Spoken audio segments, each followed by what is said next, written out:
Welcome back to History Made Human. While Lennart writes these amazing stories, his new book is 16 Days Before Eternity, I am the one with the microphone. And I am very excited about today's guest. This is a man who honestly needs no introduction. Strategos of Athens, builder of the Parthenon, the guy they called the Olympian, Pericles. Thanks so much for doing this.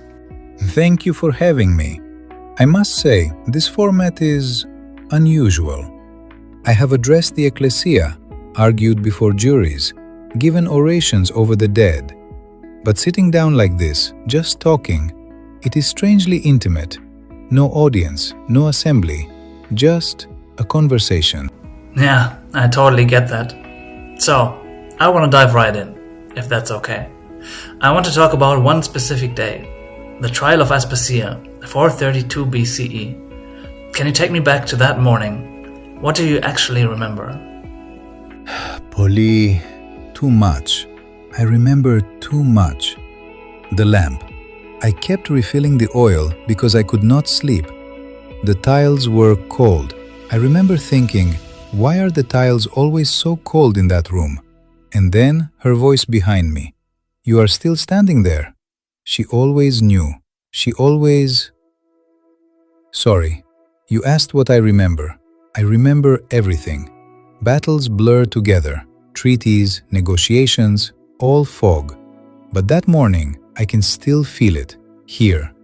In my chest. And you were famous for being like unshakable. The guy who never lost his composure. So, what changed? What was different about that day? Aspasia. That is the short answer. She held my face, like this, with both hands, and she said, "Let them see you." She told me my armor had become my prison, that I had been the Olympian for so long that I had forgotten there was a man underneath.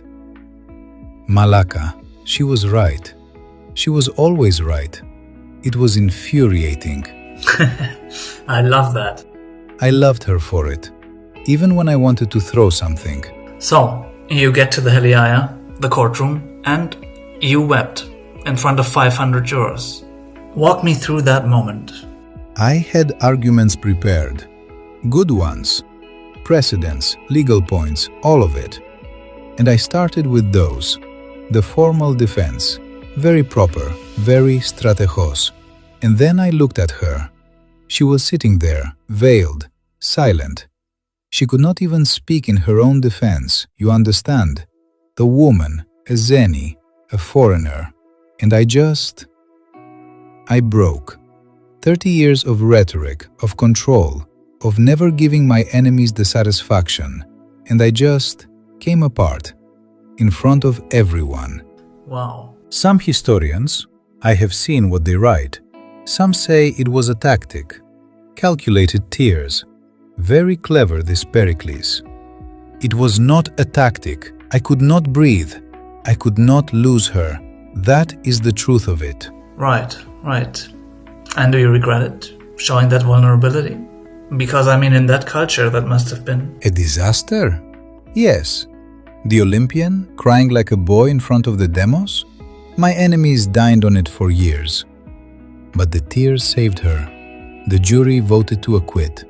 And we had 3 more years together before the plague took. Before the plague. 3 years. It was not enough. It would never be enough. But I had them.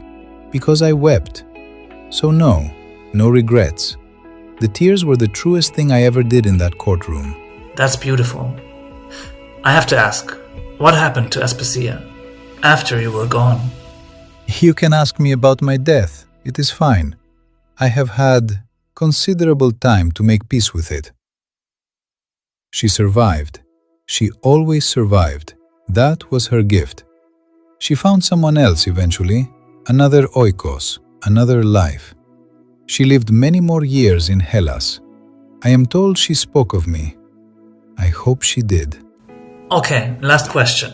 For the people listening, people who are, very far removed from Athens, from that world, what do you want them to take away from this, from that day? That the monuments crumble. They do. I built the Parthenon. You should see it now, by the way. It's... Never mind. The point is, the buildings fall, the speeches are forgotten, the battles become names and dates that students memorize and immediately forget. But the morning before the trial, her hands on my face, the light through the window, my hands shaking, that is what remains. That is what was real. We remember people for their power, their kleos, their glory.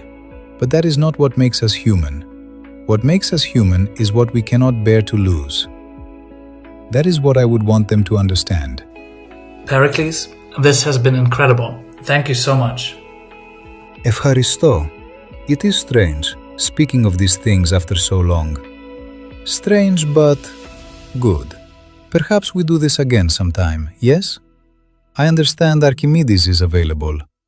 Tell him to put down the circles. Amazing. The book is 16 Days Before Eternity by Lennart Vries. The link is in the description. See you next time.